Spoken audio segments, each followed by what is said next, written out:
बिस्मिल्लाहिर्रहमानिर्रहीम। जी, जो हमारा टॉपिक चल रहा था, आज हमने उसके एग्ज़ाम्पल्स को डिस्कस करना है। टॉपिक हमारा था इंजीनियरिंग सिस्टम और आज हम उसके एग्ज़ाम्पल्स को डिस्कस करने लगे हैं। फर्स्ट एग्ज़ाम्पल हमारे पास है civil engineering system. Civil engineering system किसको कहते हैं, पहले मैं आपको बता देता हूँ कि वो काम जिसके अंदर हम घरों को बनाते हैं, सड़कें बनाते हैं, ब्रिज बनाते हैं, अंडरपासेस बनाते हैं और उनको मेंटेन रखते हैं। ये सारा वर्क जो है ये सिविल इंजीनियरिंग के अंदर आता है, क्योंकि ये जो इंजीनियर्स होते हैं ये इन चीज़ को देखते हैं कि कहाँ पे किस तरह का मटेरियल जो है वो रिक्वायर्ड है। एक अगर सड़क बनानी है तो वहाँ पे कौन सा मटेरियल लगेगा, एक हमने ब्रिज बनाना है, अंडरपास बनाना है, एक टावर बनाना है, एक बिल्डिंग बनानी है, एक घर बनाना है, तो हमें वहाँ पे किस तरह का मटेरियल रिक्वायर्ड होगा। ये सारी चीज़ें जो है ये सिविल इंजीनियरिंग के अंदर आती हैं।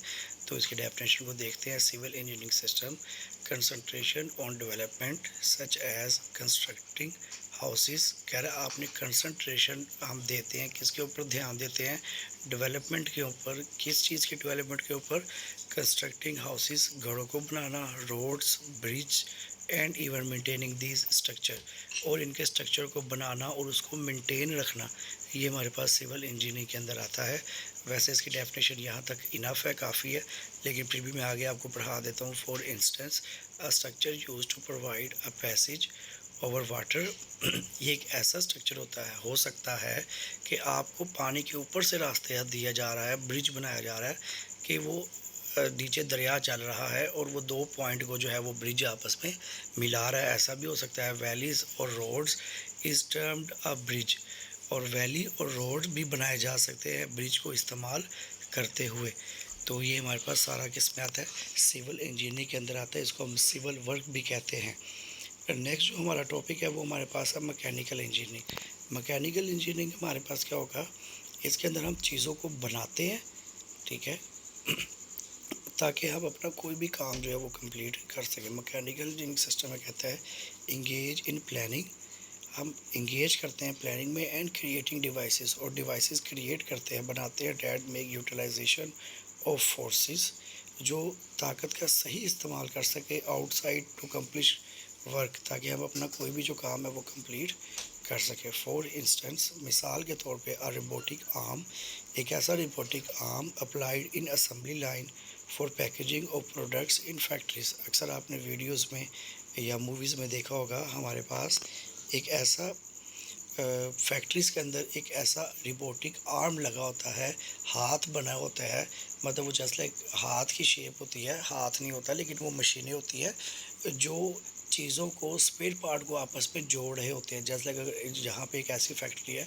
जहाँ पे गाड़ियाँ बनती हैं, तो गाड़ियों के डिफरेंट स्पेयर पार्ट को इंसान के लिए उठाना जो है वो बार बार वो मुश्किल काम है। तो इसलिए वहाँ के ऊपर एक असेंबली लाइन, एक ऐसी तरतीब के साथ चीज़ें जाती हैं, और उसके साथ साथ जो आर्म्स हैं, जो हाथ हैं, वो उसके चीज़ों को, स्पेयर पार्ट को आपस में जोड़ते जाते हैं, इंगेज करते जाते हैं, ताकि एक काम को मुकम्मल किया जा सके। नेक्स्ट हमारे पास है जी chemical engineering system. Chemical engineering system हमारे पास क्या है, focuses on converting raw material. एक ऐसा रॉ मटेरियल किसको कहते हैं, जैसे एक ऐसा मटेरियल जो आपके किसी काम का नहीं है, उसको कन्वर्ट करना कि वो हमारे किसी काम के अंदर आ जाए, ये केमिकल इंजीनियरिंग कहलाता है। Just like focuses on converting raw materials into useful products through chemical process. हम ये काम करते हैं केमिकल प्रोसेस के ज़रिए। कंसीडरिंग इंटरनल मॉलिक्यूल्स इंटरेक्शंस, कि उनके आपस के मॉलिक्यूल्स किस तरह से वर्किंग करते हैं। फॉर एग्जांपल, मिसाल के तौर पे, अ water treatment plant that purifiers water using chemical processes. कहता है आपने वाटर ट्रीटमेंट प्लांट देखा होगा अक्सर जहाँ से लोग पानी भरते हैं, उसके पीछे पूरा एक प्लांट लगा होता है, पूरा एक सिस्टम लगा होता है। उसके अंदर ऐसे केमिकल्स को इंसर्ट किया जाता है जो पानी को प्योरीफाई कर देता है। पानी के अंदर से जो भी गलाजत होती है, जो भी गंदगी होती है, उसको रिमूव कर देता है, और आपके पास जो पानी आता है वो बिल्कुल प्योर फॉर्म के अंदर आता है। Purifies water using chemical processing like coagulation and filtration. इसके ज़रिए हम पानी को क्या करते हैं, प्योरीफाई करते हैं।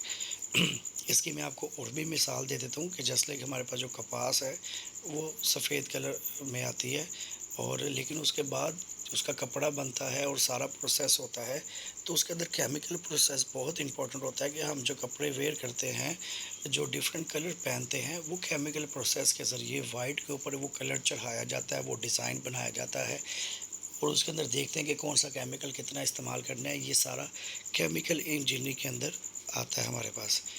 नेक्स्ट हमारे पास इलेक्ट्रिकल इंजीनियरिंग। इलेक्ट्रिकल इंजीनियरिंग हमारे पास क्या होता है, involves the study and application. हम एक चीज़ की स्टडी करते हैं एंड एप्लीकेशन उसको अप्लाई करते हैं ऑफ इलेक्ट्रिसिटी, इलेक्ट्रिसिटी को इलेक्ट्रॉनिक्स एंड इलेक्ट्रोमैग्नेटिज्म, और इलेक्ट्रोमैग्नेटिज्म को भी डिस्कस करते हैं, स्टडी करते हैं, पढ़ते हैं टू डेवलप इलेक्ट्रिकल सिस्टम, कि हम कोई इलेक्ट्रिकल सिस्टम बना सकें।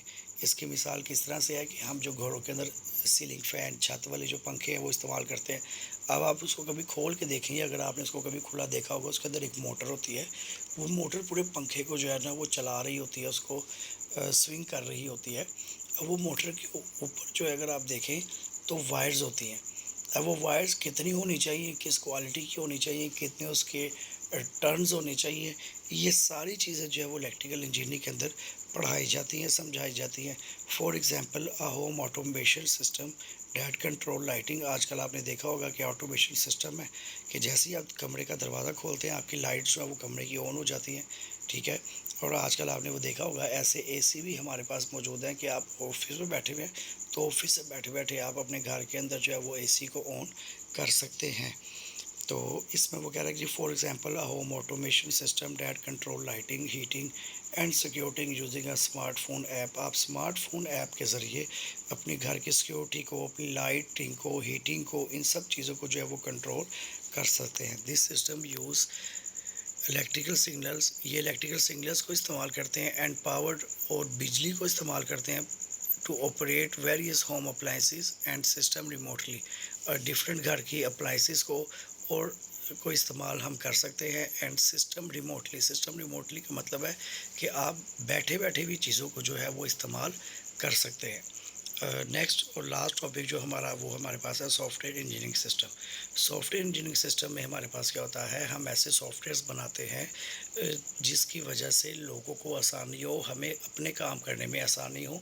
ये सारा प्रोसेस जो है कंपनी से सॉफ्टवेयर बनवाती है, कंपनियों से, सॉफ्टवेयर हाउस से, ताकि उनको काम करने में आसानी हो। अब इसको देखते हैं, कह रहा है this is the process of designing. ये एक ऐसा प्रोसेस है डिज़ाइनिंग का, बनाने का, developing, banana and maintaining software, और सॉफ्टवेयर को मेंटेन रखना टू परफॉर्म सर्टेन टास्क, कि हम कोई ख़ास काम परफॉर्म कर सके, एडिटिंग एरर्स, एरर्स के आने के अलावा, कि इसके अंदर एरर हमारे पास ना हो। सारी बात है, जो सॉफ्टवेयर बनाना जानता है वही इस चीज़ को बेहतर समझ सकता है कि इसके अंदर कोई एरर नहीं आना चाहिए, कोई गलती नहीं आनी चाहिए, सॉफ्टवेयर बिल्कुल स्मूथली जो है वो वर्किंग करना चाहिए। For instance an online tool assisting a library in tracking books, कि आपके पास एक टूल एक ऐसा है, ऑनलाइन टूल है कि जिसके ज़रिए आप अपनी लाइब्रेरी में किसी भी बुक को जो है वो ट्रैक कर सकते हैं जो आप पढ़ना चाहते हैं, users as well as stock in their possession. और आप ये भी चेक कर सकते हैं कि आपके गोदाम के अंदर, आपके स्टोर के अंदर कितना सामान पड़ा हुआ है। आपके पास ऐसे टूल, ऐसे सॉफ्टवेयर अवेलेबल होते हैं कि वो आपको साथ साथ बताते रहते हैं कि आपके स्टोर के अंदर इतनी चीज़ें बाकी रह गई हैं, इतनी चीज़ें बाकी रह गई है। ये सारा चीज़ें जो है वो हमारे पास कहाँ पे आते हैं, सॉफ्टवेयर इंजीनियरिंग सिस्टम के अंदर हम इस सब चीज़ों को डिस्कस करते हैं। आई होप कि आपको समझ आई होगी। कोई भी क्वेश्चन है तो आप कमेंट्स के अंदर पूछ सकते हैं। शुक्रिया।